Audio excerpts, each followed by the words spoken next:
கோசல கோசல நாட்டுக்கு யார் தலைவனோ அவருக்கு நான் அடியான் அப்படின்னு சொல்லி தன்னை அறிமுகப்படுத்துறார். யாருன்னு கேட்கும்போது பொதுவாக வைஷ்ணவர்கள் நேரடியாக தாசன் சொல்கிறதோட தாசானு தாசன், தாசனுக்கு தாசன், அதைத்தான் தொண்டரடி கொடி அப்படின்னு நான் கேள்விப்படுறேன். ஏன்னா அதுக்கு தான் மகத்துவம் ஜாஸ்தி. நம்ம சில பிரபுபாதா பக்தி சித்தாந்த் சரஸ்வதி கோசேன் தாக்கூர் அவங்க வந்து அவர்கிட்ட ஒரு தடவை கேட்டாங்க, ஒரு சீடன் வந்து ஒரு சிஷ்யன் குருவிட்ட எப்படி நடந்துக்கணும்னு கேட்டாங்க. குரு சொன்னார், என்னுடைய குருநாதருடைய பாதத்தில் இருக்கிற ஒரு சின்ன தூசி மும்முலகத்தையும் விடுபடுத்தக்கூடிய ஆற்றல் வாய்ந்தது. அவருடைய பாத தூசுக்கு நிகராக உலகத்திலையும் எதுவுமே இல்லை அப்படிங்கிற நினைப்போட இருந்தால் தான் சீடன் வந்து அவர்கிட்ட இருந்து ஆன்ம பலத்தை பெற முடியும் அப்படிங்கிறார். பொதுவாக சீடர்கள் நிறையா இருக்கலாம், ஆனால் அவங்களுக்கு சாதனா பலம் அப்படிங்கிறது வந்து குரு அனுகிரகத்தை கொண்டு தான். முயற்சினால் இந்த பலம் கிடைக்காது. முயற்சி வந்து எப்போவுமே வீழ்ச்சி தான். அதில் வந்து தன்முனைப்பு அதிகமாக இருக்கும். அதனால தான் தாசன் சொல்கிறத விட தாசானு தாசன் அப்படி சொல்லுங்கன்னு ஒரு முறை நமக்குள்ள வச்சுருக்கிறாங்க. தாசனா என்ன மாதிரி தொண்டன் உண்டா, நான் தான் ஒரு சக்தி அப்படிங்கிற ஒரு நினப்பு கூட வரலாம். ஆனால் அடியாருக்கு அடியார் அந்த மாதிரி இருக்கிற போது மேலும் மேலும் நான் இன்னும் அடியவன் அந்த நினப்பு வந்து இந்த வார்த்தையை வந்து அனுமன் வந்து ராவணன்கிட்ட சொல்கிறார். அனுமன் ராவணன்கிட்ட போய் ராமாயணத்தை சொன்னார். அந்த மாதிரி ரொம்ப உறுதியானவர். இப்படி மகாபிரபு சைதன்யருடைய வாழ்க்கையிலையும் நாம் பார்க்கிறோம். சைதன்யர் காலத்தில் ஒரு கிராமத்தில் வந்து ஒரு பக்தர் அன்னதானம் பண்ணிக்கிட்டே இருப்பார், பிரசாதம் கொடுத்துக்கிட்டே இருப்பார். அவரை மாதிரியே இன்னொரு பக்தரும் செய்கிறார். அவர் பேர் காளிதாஸ். இதில் முதல்ல இருக்கிறவர் பிராமணர், காளிதாஸ் வந்து சாதாரண ஒரு குடும்பத்தை சேர்ந்தவர். அப்போது காளிதாசர் ஒரு முறையாவது சந்திக்கணும்னு அந்த பிராமண பக்தருக்கு ஆசையாக இருந்தது. அப்போ ஒரு நாள் நிறையா கனிகள்லாம் வாங்கிட்டு இந்த காளிதாஸ் வீட்டுக்கு வந்தார். வரவும் அது சின்ன குடிசை அவர், ஆனால் வார அடியாறுகளுக்கெல்லாம் பிரசாதம் கொடுப்பார்.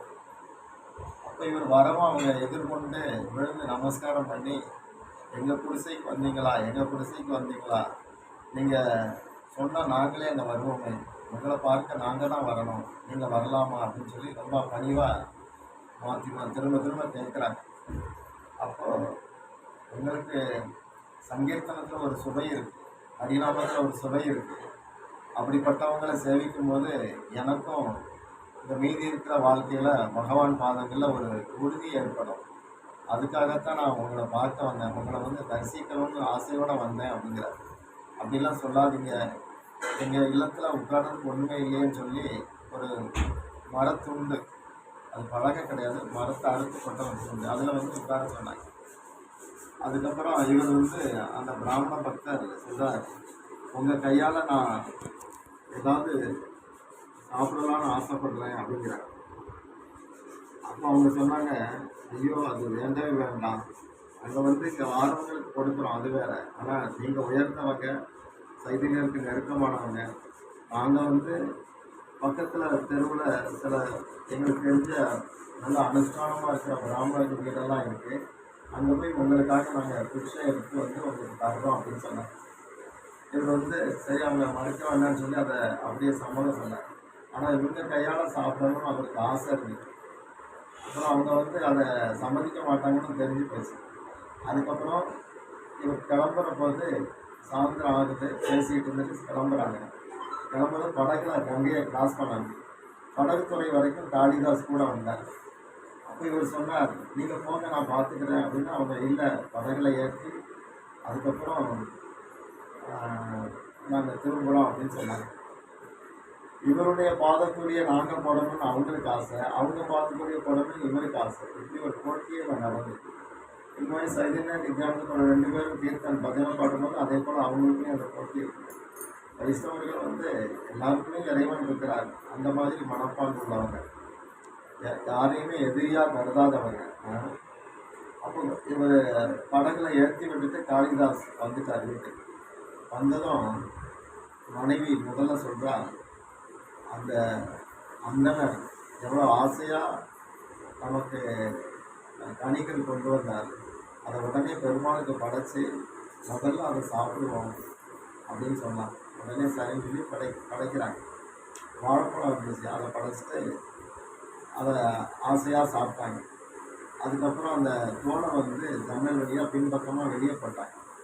அந்த படகுல போகணும்னு எனக்கு வழி அனுப்பி வச்சாங்களா அந்த பிராமண பக்தர், அவர் உண்மையில என்னன்னா போகலை, போகிற மாதிரி போட்டு காட்டிட்டு திரும்ப ரகசியமாக இருக்கவும் நடந்து விட்டார். வந்து இந்த வீட்டு பின்னாடி ஜன்னல் வரணும் ஒழிஞ்சிருந்தார். எப்படியும் சாப்பிட்டுட்டு இப்படிலாம் போடுவாங்க, அதையாவது நம்ம எடுத்து சாப்பிடணும் அப்படின்னு சொல்லி அந்த தோலை எடுத்து அவர் சாப்பிட்டார். நம்ம விதவை பற்றி கேள்விப்பட்டிருக்கோம், விதவை மனைவி விசத்து போய் கொடுத்தாங்கன்னா அவர் சைக்கிளே வேலையிலையும் இதே போல ஒரு சம்பவம் இருக்குது. அதை எடுத்து சாப்பிட்டார். இவங்களுக்கு தெரியவே தெரியாது. ஆனால் இது சைதன்யன் எங்கேயோ இருக்கிறார், அவருக்கு தெரியும். தெரிஞ்ச பிறகு இவர் அந்த சாப்பிட்டு வர்றபோது எதிர்கொண்டு மகாபிரபு அவரை கட்டி பிடிக்கிறார். கட்டி பிடிச்சி அவருக்கு பிரேமப்படுத்திய வாரி கொடுக்கிறார். இனி வந்து உனக்கு கண்ணன் பாதத்தில் நீங்காத அன்பு இருக்கும் அப்படின்னு சொல்லி ஆசி கொடுத்தார். இதெல்லாம் நம்ம வைஷ்ணவத்தில் ஒரு மரபு. எப்பவுமே பாத சேவை அப்படிங்கிறது. இப்போ ஒரு வேதாந்த தேசிய கூட சகசிர பாடியிருக்கிறார், பாதுகா சகசிரம் பாடியிருக்கார். அவரே என்ன சொல்கிறாருன்னா, 1000 எம்மாத்திரம் ஒன்றுமே கிடையாது, தூசி. ஆனால் என் மண்டைக்கு அவ்வளோதான் சக்தி இருக்குது அப்படிங்கிற. நம்ம ராமாயணம் இருக்கும்போது என்ன சொல்கிறாரு, அறிமுகம் பண்ணும்போது பார்க்கடல்ங்கிறது இப்படி பார்த்தா கூட எல்லை தெரியாது. அது வந்து கடலுங்கிறது அளவு இல்லாது. அந்த பார்க்கடலில் இதே மாதிரி ராமாயணுடைய ராமபிரானுடைய லீலைகள் அவருடைய குணங்களை வர்ணிக்கிறது கடல் அளவுக்கு இருக்குது. ஆனால் பார்க்கடலில் ஒரு பூனை போயிட்டு பால் குடிக்கணும்னா எவ்வளோ குடிக்கலாம், அவ்வளவுதான் நான் எடுத்துருக்கிறேன், அதுக்கு மேலே நான் குடிச்சா நான் செத்தே போயிடுவேன் அப்படிங்கிறேன். இதெல்லாம் வந்து வைஷ்ணவத்தில் ஒரு மரபு. மகாபிரபு அதை வந்து வலியுறுத்தினார். திருநாதபி சூட் நீச்சேன, நீச்சம்னா தாழ்ந்திருக்கிறது. திருநாதபி சூட் நீச்சேன யாரோடு அபிசகிஷ்டனா, புல்லை விட பணிவு, மரத்தை விட பொறுமை, அமானினா, அதாவது மானமே வரக்கூடாது. அதாவது உடல் அபிமானத்துக்கு தான் சண்டை சச்சரவு வரும். யார் என்ன சொன்னாலும் அதை பொருட்படுத்த வேண்டாம், மரியாதை எதிர்பார்க்காதீங்க. மரியாதை எதிர்பார்க்கும் போது தான் மான பிரச்சனை வருது. அப்போ அமானினா, மான தேனா பிறருக்கு, ஆனால் அடுத்தவங்களுக்கு மரியாதை கொடுங்க.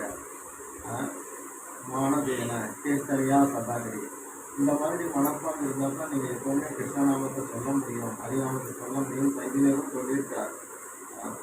நாமளும் நாமத்தை வந்து அந்த நோக்கத்தோடு தான் சொல்கிறோம். நமக்கு வேதங்களில் வந்து அறிவு வந்து சம்பந்த அபிதேய பிரயோஜனம்னு 3 பிரிவாக படிக்கிறாங்க. இது பூராமே எல்லா அடியார்களும் தங்களுடைய பாட்டில் இதை தான் கொண்டு வராங்க. பகவத்கீதையில இதுதான் இருக்குது. சம்பூர்ண அறிவு சம்பந்த நமக்கு அர்த்த பரிசீலனை அதை ஆச்சாரியர் கொடுப்பாங்க. ராமானுஜருக்கு சம்பந்த அபிதேய பிரயோஜனம், அதாவது நமக்கு உலகத்தில் சம்பந்தம் இல்லை, சம்பந்தம் குறைச்சல் தான். சம்பந்தம் பூரா பகவான் பாதத்தில் தான். 1. 2 வந்து அபிதேயங்கிறது என்ன செஞ்சால் அந்த சம்பந்தத்தை நமக்குள்ள ஸ்தாபிக்கலாம் அப்படிங்கிறது. 3 வந்து அந்த சம்பந்தம் ஏற்பட்டவர் வாழ்க்கையில் எப்படி இருப்பார் அப்படிங்கிறத பிரயோஜனத்தில் காட்டுறாங்க. இப்படி 3ஆக பிரிக்கிறாங்க வேதாரி. சம்பந்த அபிதேய பிரயோஜனம். இதை வந்து நம்ம பாடல்களையும் திருப்பாவை சேமிக்கும் போது பார்க்கிறோம். ஏற்றைக்கும் ஏழை பிறவிக்கும் உந்தனோடு ஒற்றுமை ஆகும் அப்படின்னு அந்த சம்பந்தம் இருக்கலாம். உனக்கு வந்து சம்பந்தம் உன்னோட தான், ஒற்றுமே ஆகும். உமக்கே நாம் ஆச்சரியம், மற்ற நாம் காமங்கள் மாற்றி அப்படின்னு ஆண்டாள் பாடினாங்க. அதாவது உங்களுடைய பாதங்களுக்கு நாங்கள் தொண்டு செய்யணும். அந்த தொண்டு செய்கிறதுக்கு காமங்கள் தடையாக இருக்குது. மற்ற இனம் காமங்கள், அந்த காமங்களை போட்டுன்னு ஆண்டாள் பாடினாங்க. இதை வந்து கண்ணனும் ராதையும் ஒரே நபராக வந்தது தான் சைவஞர். அந்த சைவஞர் பாடும்போது அந்த மற்ற இனம் காமங்கள் என்ன அதை அவர் பாடியிருக்கிறார். ந கணம் ந கணம் ந சுந்தரி கவிதாம் வா ஜெகதீச காமலே அப்படிங்கிறார். ந கணம் காசாசை, அது ஒரு காரணம். ந கணம் ந ஜனம், என்னை சுற்றி ஒரு கூட்டம் இருக்கக்கூடாதா அப்படின்னு ஒரு ஆசை, அது ஒரு. ந கணம் ந சுந்தரி, அழகான விஷயங்களில் ஒரு ஆசை. கவிதாம், அடுத்து பண்டிதனாகிறது. போட்டி போட்டு யாரும் என்ன சொன்னாலும் அதெல்லாம் இல்லை இப்படித்தான் இந்த மாதிரி பாண்டித்யத்தை காட்டுறது அது ஒரு ஆசை. நடனம் கஞ்சனம் நசுந்தரி கவிதம் ஜெகதீச காமம் இதெல்லாம் உலகியல் காமங்கள் அப்படிங்கிறாங்க. ஜெகதீச காமம் அப்போ என்ன காமம் இருக்கணும்? நடனம் கஜனம் நசுந்தரி கவிதாம் ஜெகதீச காமையே மம ஜன்மனி ஜன்மனீஸ்வரே என்னுடைய எந்த பிறவிக்கும் ஒவ்வொரு தடவை பிறக்கும் போதும் மம என்னுடைய ஜன்மனி ஜன்மனீஸ்வரே பிறவி தோறும் மம ஜன்மனி ஜன்மனீஸ்வரே பவதாத்னா ஏற்படட்டும். மம ஜன்மனி ஜன்மனீஸ்வரே பவதா பக்தீர் அகேது கீர்த்தை கிருஷ்ணருடைய திருப்பாதங்களில் காரணமே இல்லாத அன்பு அவருடைய பாதங்களில் எனக்கு உண்டாகட்டும் பிறவி தோறும் அப்படின்னு சொல்லி அந்த பாத்திரத்தில் அதை சொல்கிறார். இதைத்தான் நாம் வந்து பிரபந்தத்திலையும் பார்க்குறோம். எல்லா ஆழ்வார்களும் அதைத்தான் விரும்புகிறாங்க, அதைத்தான் பாடுறாங்க, வேண்டுறாங்க. நாம் வந்து அந்த ஒரு பூமிய வைஷ்ணவ நெறியில் இருக்கிறோம். 3 குணங்களால் ஆனது இந்த உலகம், 3 குணங்களால் ஆனது நம்முடைய மனது, 3 குணங்களால் ஆனது சாஸ்திரம்.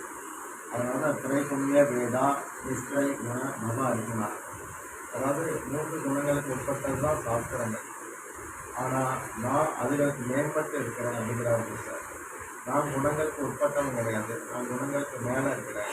உலகம் முக்குணங்களுக்கு கீழே இருக்குது, மனசும் முக்குணங்களுக்கு உட்பட்டு கிடக்குது, சாஸ்திரம் 3 குணங்களுக்கு உட்பட்டு தான் இருக்கும். அப்போது குணங்களுக்கு அப்பாற்பட்ட என்ன நீ இதுகளால் அறியவே முடியாது. குணங்களுக்கு மேம்பட்டு யார் இருக்கிறா? சாதுக்கள் அப்படி இருக்கிறாங்க. பெரிய பெரிய அடியார்கள் வைஷ்ணவர்கள் அவங்கெல்லாம் அந்த மாதிரி உயர்ந்த நிலையில் இருக்கிறாங்க. அவங்க வந்துட்டு குணங்களுக்கு அவங்க மேம்பட்டு இருக்கிறதுனால அவங்களுடைய டச்சில் நாம் இருந்தோம்னா, சகவாசத்தில் இருந்தோம்னா நாமளும் குணங்களுக்கு மேம்பட முடியும் அப்படிங்கிறது கருத்து. அப்போ இறைவனை புரிஞ்சுக்கலாம். உலகத்தில் நம்ம புரிஞ்சுக்கிறது வந்து ஒரு அவுட்லைன் தான். இப்போ பகவத்கீதை இருக்குது, இதை பற்றி உனக்கு தெரியுமான்னா நமக்கு இது வந்து 12க்கு 8 அளவு 70 GSM பேப்பர் இது இந்த மாதிரி பயன்படுத்திட்டாங்க, இந்த பிரச்சனை இப்படி கூட நான் சொல்லிட்டு இருக்கலாம். இது வந்து கீதையை பற்றி. ஆனால் கீதையை அறிதல்ங்கிறது குருமுகமாக தான். அதனால தான் கீதையை வந்து முடிக்கிற போது அதோடைய பூர்த்தியில் நேற்று விநாயகர் சதுர்த்தி, விநாயகர் தான் பகவத்கீதை எழுதுனது. அதில் என்ன மாதிரி சஞ்சயன் முடிக்கிறாருன்னா வியாச பிரசாதா அப்படிங்கிறார். என்னுடைய குரு வியாசனுடைய கருணையினால் வசுதேவனுடைய புதல்வனும் பார்த்தஸ்ய குந்தி தேவியுடைய புதல்வனும் இதம் சம்பாதம் இவங்களுக்குள்ள இடையே நடந்த ஒரு உரையாடலை என் குரு கருணையால் நான் கேட்க பார்க்க நேர்ந்தது. இதை நினைக்கும் போது எண்ணும் தோறும் எனக்கு உடம்பெல்லாம் சிலிர்க்குது அப்படிங்கிறார் அர்ஜுனன். சரியா? உடம்பு எனக்கு மெய் சிலிர்க்குது இந்த சம்பவத்தை நினைக்கும் போது அப்படிங்கிறார். அதாவது இதில் ஒரு சீக்கிரட் என்னன்னா, ஆரம்பத்தில் கீதை ஆரம்பிக்கும் போது முதல் ஸ்லோகம் என்னவா இருக்கும்னா, யாருக்கா தெரியும்? முதல் ஸ்லோகம் உங்களுக்கு தெரியும். தர்மக்ஷேத்ரே குருக்ஷேத்ரே சமவேதா உயிர்சவ வா மகா பாண்டவ ச ஏவ கிம் அசுபத சந்தையா. தர்ம அப்படின்னு கீதை ஆரம்பிக்கிறது. தர்ம பிள்ளையார் தான் எழுதிக்கிறார் தர்ம. அதுக்கு முடிக்கும் போது கீதையில் கடைசி வார்த்தை பார்த்தா மம அப்படின்னு இருக்கும். எத்திர யோகேஸ்வர கிருஷ்ண எத்திர பார்த்தோ தனுசர தத்திர பார்த்தோ தனு விஜயா கோபி குருவா நீதி மதி மம மமன் முடியுது. தர்ம மம இந்த 2 சொல்லுக்குள்ள மொத்த கீதையும் வந்து மமன்னா என்னுடைய, தர்மம்னா தர்மம். என்னுடைய தர்மம் எதுங்கிறது உள்ள கண்டன்ஸ் ஆகி புரியுதா? ரொம்ப சுலபம். அப்போ நான் என்ன பண்ணணும் அப்படிங்கிறது கீதையில் வந்து சொல்லப்பட்டது. என்னுடைய தர்மம் என்ன? சில பக்தி உணர்த்தாக சொல்றாங்க, பகவானுக்கு அடியாரா இருங்க, தெய்வ தர்மம் அதுதான், ஜீவனுடைய தர்மம் அதுதான். இது வந்து எப்படின்னா, உங்கள் விரலில் ஒரு மோதிரம் இருக்கு, அது எங்கேயோ தவறி விழுந்துச்சுன்னா மோதிரத்துக்கு அர்த்தமே வராது. அது வந்து ஜடம் தானே. இதே போல் ஜட உலகத்துடைய கனெக்ஷனில் நாமெல்லாம் ஜடமாக இருக்கிறதுனால பகவானுடைய அலங்காரத்தில் இருக்க வேண்டிய நாமெல்லாம் அவருடைய மோதிரமோ கொலுசோ எதோ ஒன்று இது கலந்து இங்கே கிடக்குது.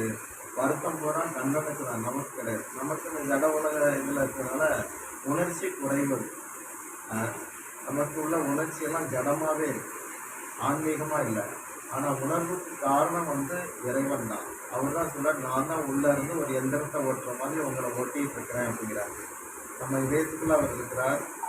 பரமாத்மா நாராயணன் இருக்கிறார். அவர் திரும்ப திரும்ப சொல்றார், எல்லா உயிர்களையும் நானே உள்ள தங்கியே இருந்து உணர்வாக நான் இருக்கிறேன். நான் அப்படின்னு ஒரு உணர்வு நமக்குள்ள வருத அந்த உணர்வுக்கு காரணமான ஆதி உணர்வு நான் தான் அப்படிங்கிறார். அப்போ அதிலே தெரிஞ்சு போதும். இப்போ நாமெல்லாம் சுவாசிக்கிறோம், மூச்சு விடுறோம், அதுக்கு காரணம் உணர்வு இருக்கிறதுனால. தூங்கும் போதும் உணர்வு இருக்கு. ஆனால் நான் சுகமாக தூங்கிட்டான்னு வெளியே சொல்கிறேன். நான் சுகமாக தூங்கிட்டா அந்த சுகத்தை உணர்ந்தது யார் அப்படின்னு பார்த்தா உள்ள இறைவன் இருக்கிறார். அந்த இறைவன் அப்படி நம்மளை சொல்ல வைக்கிறார். அவரை தூங்கும்போது மட்டும்தான் நாம் அவரோட இருக்கிறோம். மற்ற நேரம்லாம் நம்ம கர்வத்தோடு இருக்கிறோம். நான் செய்கிறேன், நான் பண்ணுறேன். அதனால் நமக்கு நிம்மதி கம்மியாக தெரியும். தூங்கும்போது ஏன் சுகமாக தெரியுது? ஏன்னா நாராயணனோட நாம் இருக்கிறோம். அவர் உள்ளே சயனத்தில் இருக்கிறார், அவர் கூட நான் இருக்கிறேன். அப்போ உணர்வுக்கு காரணமான இறைவன் உள்ளே இருக்கிறார். அவர் தான் தூங்கும் போதும் நம்மளை காப்பாற்றுறார். நீங்கள் தூங்கும்போது நீங்கள் உயிரோட முடிச்சிருக்கும் போதே சுவாசத்துக்கு நீங்கள் ஒரு முயற்சியும் பண்ணலை. மூச்சு விடுறது நீங்களே கிடையாது, அதாவே நடக்குது. அப்போ ஒழிச்சிருக்கும் போதே நீங்கள் முயற்சிக்காமல் நடக்குது. அப்போ தூங்கும் போதும் அதுதான் நடக்குது. இதெல்லாம் யார் நடத்துகிறா? இது இறைவன் தான் உள்ள நடக்கிறார். அப்படி இருக்கிறார், வெளியாக இருக்கிறார், இருக்காங்க. ஒரு தடவை வெளியாக இருக்கு திரும்ப இருக்கிறான்னா உணர்வு முடிஞ்சிருச்சுன்னு அர்த்தமாக இருக்குது. அப்போ உணர்வுக்கு காரணம் நான் தாங்கிறார். அப்போ சில பேர் கேட்பாங்க, அப்போ ஏன் உலகத்தில் இருக்கிற அசூரியம் நடக்கு, இவ்வளோ அநியாயம் நடக்கு, அப்போல்லாம் கடவுள் உள்ள அவர் தானே காரணம் எல்லாத்துக்கும், ஏன் ஒன்றும் செய்யாமல் இருக்குன்னு கேட்பாங்க. அதுக்கு பதில் என்னென்னா, நீங்கள் ஆட்டோவில் போகிறீங்கன்னா வலதாக போ, இடது பக்கம் போ, நேராக போ, அங்கே போ, அங்கே போன்னு சொன்னால் அவன் டிரைவர் ஓட்டிக்கிட்டே இருப்பான். அடுத்து இறங்கிட்டு அவன் காசு கொடுத்தா என்ன சொல்லணும், நீங்கள் காசு கொடுத்தா ஆகணும். நீங்கள் நீ தானே வண்டி ஓட்டுறேன், என்கிட்டையும் காசு கேட்குற அப்படின்னு கேட்க முடியாது. இதே போல் நம்முடைய விருப்பு வெறுப்புகளுக்கு தக்க உள்ள பரமாத்மா நம்மளை இந்த எந்திரத்தை ஓட்டுறார். ஆனால் கிரெடிட் போகிற நம்மளை சார்ந்தது. உங்கள் செயலுக்கு நீங்களே பொறுப்பாடு. அதுலேருந்து யாரும் தப்ப முடியாது. அதுகளுக்கு நீங்கள் தான் பதில் சொல்லி ஆகணும். நல்லது பண்ணால் நல்ல விளைவு, தீயது பண்ணால் தீய விளைவு. இறைவனுக்காக பண்ணால் இறைவனே நமக்கு விளைவு, இறைவன் போய் சார். கைங்கரியத்தோட பலன் கடவுள் கிடைக்கிறாங்க. புண்ணியத்தோட பலன் உலகத்தில் நல்லா இருக்கலாம், பாபத்தோட பலன் உலகத்தில் ஏங்கி பார்க்கலாம், கீழே போகலாம். 3 இருக்குது: கர்மா, அகர்மா, விகர்மா. கர்மாங்கிறது செய்யத்தக்கது, விகர்மாங்கிறது செய்யத்தகாதது. அகர்மா அப்படிங்கிறது செய்யத்தக்கதை செய்யாமல் இருக்கிறது, இல்லாட்டி செய்யத்தகாததை செய்கிறது, இல்லாட்டி அந்த மாதிரி மாற்றி பண்ணுறது, இப்படிலாம் இருக்குது. ஆனால் இறைவனுக்காக செய்தால் அது எல்லா விதத்துலேயும் அதுக்கு ஒரு மார்க் இருக்குது. சும்மா ஒன்றுமே இல்லாமல் வெறுமனே ஒரு கோவில் கதின்னு இருந்தால் கூட, ஒரு கைங்கரியம் பண்ணிட்டு இருந்தால் கூட அதுக்குன்னு ஒரு ரிசல்ட் இருக்குது. அதுக்கு நமக்கு அந்த கைங்கரிய பலன் கைவிடாது. அதையும் 2ஆம் அத்தியாயத்தில் சொல்கிறார். நேகா விக்ரம நாசோஸ்தி ஒரு ஸ்லோகம் இருக்குது. சொற்பம் பண்ணியிருந்தா கூட உங்களை பெரிய ஆபத்தில் கூட விடுபடுத்தும். கைங்கரியத்துக்கு அப்படி ஒரு ரிசல்ட் இருக்குது. அந்த மாதிரி இருக்குது. அப்போது இவ்வளவு வலியுறுத்துறாங்க நம்முடைய முன்னோர்கள், பெரியவங்க எல்லாருமே தொண்டு செய்யுங்க. சைதன்யத்தை அந்த பிராமணர் சைதன்யர் ஆலிங்கனம் பண்ணும்போது மகாபிரபு சொல்றார், சைதன்யர் பாகவத உச்சிஷ்டம் சாப்பிட்ட மிகுதி, பாதோதகம் பாத தீர்த்தம். அடுத்து இன்னொன்று சொல்வார், அது அவங்க மூலமாக நம்ம தரக்கூடிய சரணம். ஒன்று உச்சிஷ்டம், பாதோதகம் அப்படிங்கிறது இந்த அபிஷேகத்து இந்த மாதிரி தீர்த்தம் வரும். இன்னொன்று 3 இது சொல்வார், பாதத்தோழி, பாதத்தோழி. இதுக்கெல்லாம் ஒன்றும் இல்லாதவங்க கூட உயர கொண்டு போயிடும் அப்படிங்கிற மாதிரி மகாபிரபு அந்த இடத்துல அருகி செய்கிறார். அந்த மாதிரி கொடுக்குறார் பகவான். அப்போ நம்மளுடைய வைணவ லட்சணம்ங்கிறது ரொம்ப சுலபம்தான். நான்கிறது இல்லாத நிலை தான் வைஷ்ணவ லட்சணம். உள்ள நாராயணன் இருக்கிறார், அவருக்கு நான் தொண்டனாக இருக்கிறேன், இல்லாட்டி தொண்டனுக்கு தொண்டனாக இருக்கிறேன். இந்த பாவனை தான் நமக்கு ரொம்ப முக்கியம். இதுக்கு ரூபகோஸ்வாமி என்ன சொன்னாங்கன்னா, பொறுமை கண்டிப்பாக வேணும். அதான் போன தடவை வரும்போது பொறுமைக்காக அதை பற்றி பேசும்போது சபரி பற்றி சொன்னேன். கொஞ்சம் புதுசாக சில பேர் இருக்கிறதுனால அதை 2வது சொல்லலாம் தானே. சபரி மாதாஜி அதாவது ராமாயண காலம் 12 லட்சம் ஆண்டுகள் முன்னாடி. ராமாயண காலம் கிருஷ்ணருடைய லீலாலாம் 5200 வருஷம் முன்னாடி. சைத்தன்ய மகாபிரபு லீலையெல்லாம் 530 வருஷம் முன்னாடி. இப்போ ராமாயண காலத்தில் அப்போ பெண்களுக்கு தீட்சை கிடையாது, பெண்களுக்கு அந்த அனுமதி தரப்படலை. இப்படி இருக்கிற போது மதங்கர்னு சொல்லி ஒரு முனிவர் வந்து ஒரு மலை உச்சியில் ஆசிரமம் நடத்துகிறார், மதங்கப்படி. அப்போது அந்த மலை அடிவாரத்துக்கு நரிக்குறவர்கள் கூட்டம் வருது. மலை அடிவாரம் அவங்கெல்லாம் நாடோடிகள், அங்கங்கே போய்கிட்டே இருப்பாங்க. அப்படி வர்ற போது அதில் ஒரு பொண்ணு, அவளுக்கு வந்து 10 வயசு ஆகுது, அவளுக்கு கல்யாணம் பண்ணி வைக்கணும்னு முடிவெடுத்தாங்க அந்த குறவர் கூட்டம். அப்போ என்னாச்சு, அவங்க காட்டுவாசி மாதிரி தான். அப்போ அவங்க கல்யாணத்தில் வந்து 10-15 ஆடுகளை பலியிடுவாங்க கல்யாணத்துக்கு. அதுக்காக ஆடெல்லாம் வாங்கி கட்டி வச்சிருந்தது. இந்த பிள்ளை என்ன பண்ணுறா, அதை ராத்திரியோட ராத்திரி அதை அவிழ்த்து விட்டுட்டான், அதையெல்லாம் விரட்டி விட்டுட்டான். அப்போ காத்தால பார்த்தா ஆடுகளை காணும். இவன் சொன்னான், நான் தான் அவிழ்த்து விட்டாங்களும். அவங்க கோஷ்டி தலைவனுக்கு கோபம் வந்துச்சு. ஏன் இப்படி பண்ணேன், உனக்கு கல்யாணம் வேணுமா வேண்டாமா, கல்யாணம் வேண்டான்னு தானே அதை செய்திருக்கேன் அப்படிங்கிறா. அப்போ எங்கள் சமுதாயத்தில் இருக்கிற பொய்யன்னு சொல்லி விரட்டிட்டாங்க. அவள் போயிட்டான். அவளுக்கு ஆசை ஆன்மீகமாக வாழணும்னு பிறவிலே அவளுக்கு ஒரு ஆசை இருந்தது. அப்போது அவளுக்கு இயல்பாகவே ஒரு நாட்டம், எந்த ஜீவனையும் கொல்லக்கூடாது. இவங்கள மாதிரி அவள் கண்டதுலாம் திங்க மாட்டாள். கனிகள் சாப்பிடுவாள், கிழங்குகள் சாப்பிடுவாள், முடியாத பட்சத்தில் இலைகளை கூட தின்னுடுவாள். அப்படிதான் இருந்தாள். அப்போ அவள் இப்படியே தெரியும் போது 10 வயசு அந்த அவங்களுக்கு வந்து விலைக்கு அவள் வர்ற போது ஆற்றுல அந்த மதங்க முனிவர் குளிக்கிறத பார்த்தாள். மறைஞ்சிருந்து பார்த்துட்டு, இந்த சுவாமிஜி கூட நம்ம கொஞ்சம் நெருக்கமாக இருந்தால் கண்டிப்பாக நமக்கு ஒரு நிம்மதி கிடைக்கும், அவரை பார்த்தாலே ஒரு சந்தோஷம் வருது அப்படின்னு அவனுக்கு ஒரு விருப்பம் உண்டாச்சு. அப்போ அவரையே பின்பற்றி போகிறார். எங்கே போகிறார், அவர் மலை உச்சியில் ஒரு குடில், ஒரு குடிசை இருக்குது, அங்கே தான் சாதனை பண்ணுறார். பாதை கிடையாது, முள் பாதை, எல்லாம் கஷ்டப்பட்டு தான் போகிறார். இதையெல்லாம் அவள் பார்த்தா. அப்போ இவாளே கல்லில் ஒரு அருவா மாதிரி கல்லிலே ஒன்று தயார் செய்துட்டு அந்த ஆயுதத்தை வச்சு பாதை ஒத்தையிலே அமைச்சார் அந்த முனிவர் ஆசிரமம். அவர்கிட்ட 12 சீடர்கள் இருக்காங்க. அப்போ பாதையெல்லாம் அமைக்கிறா, பூஞ்செடிகள் வைக்கிறா, ஒன்று ஒன்றா வச்சு அந்த ஆசிரமத்துக்கு ஒரு முக்கியத்துவம் கொடுக்குற மாதிரி செய்துட்டார். அவர் என்ன நினச்சார், தம்முடைய சீடர்கள் தான் இதெல்லாம் பண்ணுறாங்கன்னு அவர் அந்த நினைப்பில் இருந்தார். இப்போ அவர் சுலபமாக ஆற்றுக்கு வரலாம், குடிக்கலாம், போகலாம், இப்படி இருந்தது. இப்படிலாம் இருக்கிற போது 10 வயசில் இதை ஆரம்பித்தா 30 வயசு ஆயிட்டு. 30 வயது ஆன பிறகு இவா பூஞ்செடிகளெல்லாம் அங்கங்கே அழகுபடுத்தி வைக்கிற போது இந்த முனிவர் தரிசையெல்லாம் வந்துட்டார். எதிர்பாரா வந்ததும் நம்ம ஆசிரமத்தில் பெண்களே கிடையாது, இவா எப்படி வந்தா அப்படின்னு சொல்லி பார்க்குறார். பார்த்துட்டு யாரம்மா நீன்னு கேட்குறாரு. அப்போ நான் யாருன்னு தெரியாது, அப்பா அம்மா யாருன்னு தெரியாது, அவங்கெல்லாம் ஒரு நாடோடி கூட்டம், எனக்கு மட்டும் உங்கள் மேலே ஒரு ஈடுபாடு அப்படின்னு சொன்னான். எதனால் இதெல்லாம் செய்கிறேன்னு கேட்கும்போது, எனக்கு இதில் ஒரு செய்தால் தான் நான் எனக்கு ஒரு நிம்மதியே இருக்குது, இல்லாட்டி நான் ரொம்ப துடிச்சு போயிடுவேன் அப்படின்னு சொல்கிறேன். சரி நீ இதை பண்ணு, நான் ஒன்றும் தடுக்க போகிறதில்ல, பரவாயில்ல, ரொம்ப சந்தோஷம்னு அவனுக்கு வந்து ஆசீர்வாதம் பண்ணுறான். அப்போ மேற்கொண்டு அவன் வந்து அந்த கைங்கரியத்தை பண்ணுறான். இப்படி இருக்கும்போது 60 வயசு ஆயிடுச்சு. அப்போ இப்போ 20 வருஷம் கழித்து 20 வருஷம் செய்த பிறகு தான் குரு பேசினார். அடுத்து இன்னொரு 30 வருஷம் ஆச்சு, 2வது தடவை பேசுகிறார். 2வது தடவை என்ன பேசினார்னா, பெண்களுக்கு வந்து தீட்சை கிடையாது, ஆனால் நீ வந்து ரொம்ப டெடிக்கேட்டடாக இருக்க, அதனால் உனக்கு நாமம் சொல்லித்தாரேன் அப்படின்னு ராமநாமத்தை தீட்சையாக கொடுத்தார்.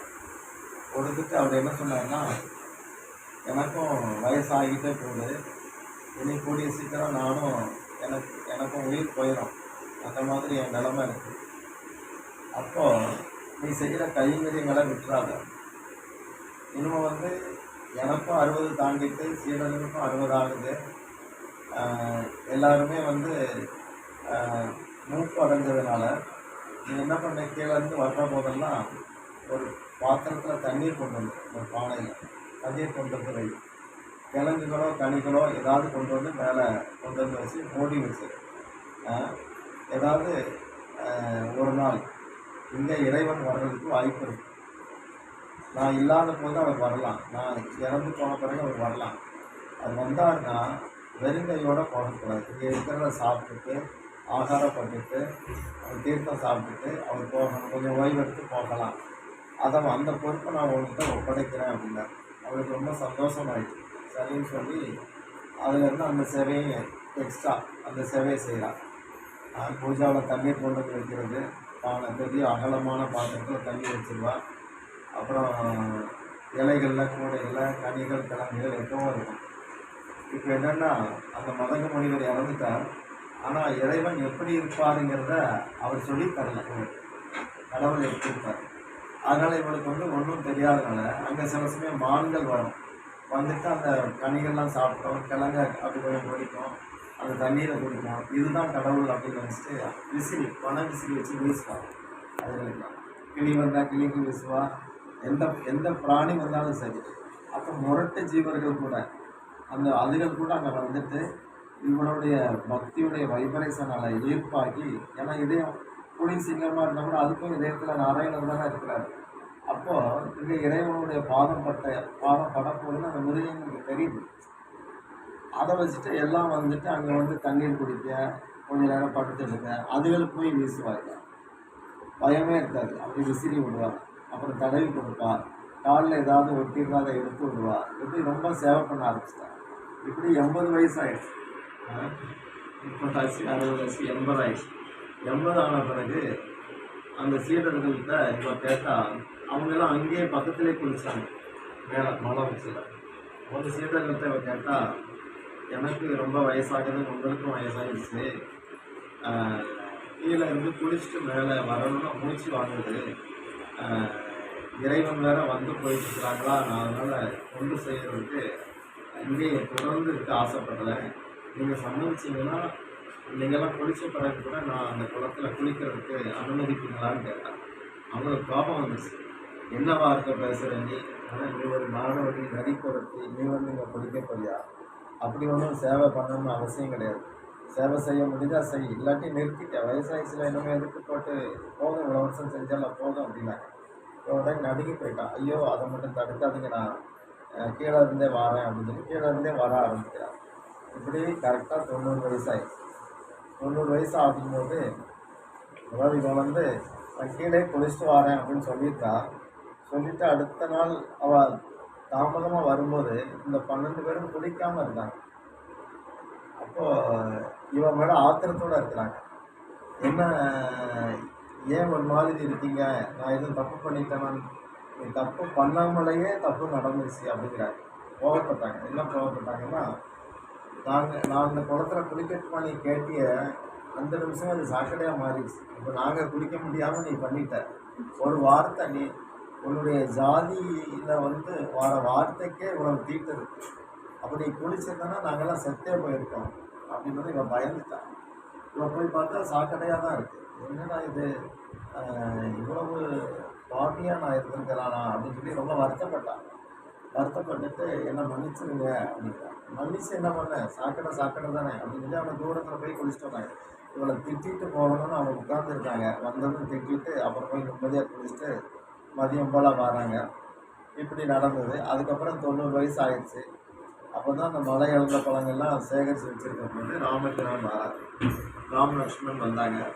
அவங்க வரும்போதே மரங்களுக்கெல்லாம் தெரிஞ்சு போச்சு இறைவன் வராது. அப்போ அந்த மரங்களெல்லாம் அந்த பாதைகளில் நிழல் தார மாதிரி வளைஞ்சி நிற்குது. அதுகளுக்கெல்லாம் பூக்கணும்னு அவசியம் கிடையாது, கனியணும்னு அவசியம் கிடையாது. ஆனால் ராமனுக்காக அதையெல்லாம் அதை உண்டு பண்ணி காட்டுது, பாதத்தில் கொட்டுது, அங்கங்கே கனிகளை குவிக்குது. இப்படி காரணம் இல்லாமல் எல்லாம் மாறி போய் இருக்குது. இதை அந்த பாட்டி பார்த்தா, இன்னைக்கு தான் விசேஷமாக ஏதோ நடக்க போகுதுன்னு சொல்லி அன்னைக்கு நல்லா சிரத்தையோடு எல்லாம் செய்துட்டு காத்திருந்தா. அதே போல் ராமபிரான் வந்தார். வந்ததும் காலில் விழுந்து வணங்கினா. அப்போ அந்த கூடையில் இருந்த கனிகளை கொடுத்தா. ராமர் உட்கார்ந்ததும் முதல்ல ஒரு தீர்த்தம் சாப்பிட்டார். அடுத்து அந்த கனியை இழந்த பழத்தை சாப்பிட்டு பார்த்தார். ரொம்ப ருசியாக இருந்தது. அப்போ அப்படி அதை ருசிக்கும் போது அவர் கண்ணை அப்படி ஆனந்தமாக மூடிட்டு, லக்ஷ்மணா என்ன ருசி இது, இந்த பாரு, நீ ஒன்று சாப்பிட்டு அப்படின்னு ஒன்று கொடுக்குறாரு. அவன் சொல்கிறான், இது நம்ம 14 வருஷம் அந்த காடுகளில் சாப்பிட்டது தானே வனவாசத்தில், பரவாயில்ல நீங்கள் சாப்பிடுங்க, இல்லை இதை நீ சாப்பிட்டு பாருங்கிறார். அவன் சாப்பிட்டாங்கன்னா அவன் அரிசி சிறந்தது தொப்புள் வரைக்கும் போகுது. இந்த ரசம் அந்த டேஸ்ட்டு தொப்புளை போய் தொடுதான். அங்கே இருந்தானே நாபில இருந்தானே எல்லாரும் வாரோம். விஷ்ணு நாபில பிரம்மா வந்தார். அப்போ நான் அந்த நாபி வரைக்கும் போய் தொடுதே, இது என்ன சுவை, இன்னும் கொஞ்சம் அப்படின்னு கேட்டு வாங்கினா 2 பேரும் போட்டி போட்டு தின்னு பழங்கள் காலியாயிடுச்சு. அப்போ ராமபிரான் அந்த பாட்டிகிட்ட இன்னும் கொஞ்சம் கிடைக்குமா அப்படின்னா 2வது எடுக்கிறதுக்கு ஓடுனான். அங்கே போனால் முதல்ல அவன் வந்து கொஞ்சம் ஃப்ரெஷ்ஷாக எடுத்துட்டு வந்தா. இப்போ கீழே கிடக்கிறது தான் எடுக்க முடியும். தன்னுடைய துணியால் அதெல்லாம் துடைக்கிறான். துடைச்சி அந்த கனிகளை எடுத்து பார்க்குறான். பார்த்து அதை கொண்டு வரும்போது இந்த மற்ற சீடர்கள்லாம் பார்த்துட்டு, என்ன பாட்டி ஒரே ஓட்டம் சாட்டமாக இருக்குது, என்னவா இருக்கும், வாங்க பார்க்கலாம்னு உள்ளே வந்தாங்க. உள்ளே வரவும் இவளும் பழங்களை கொடுக்க அவர் சாப்பிட்டுட்டு இந்த 12 சீடர்கள் வரவும் நமஸ்காரம் பண்ணாங்க. ராமபிரான் வந்து சொன்னார், நான் உங்களுக்கு என்ன சேவை பண்ணணும் அப்படின்னு கேட்டார். ஏன்னா அவர் ராஜா, காட்டுக்கு வந்தாலும்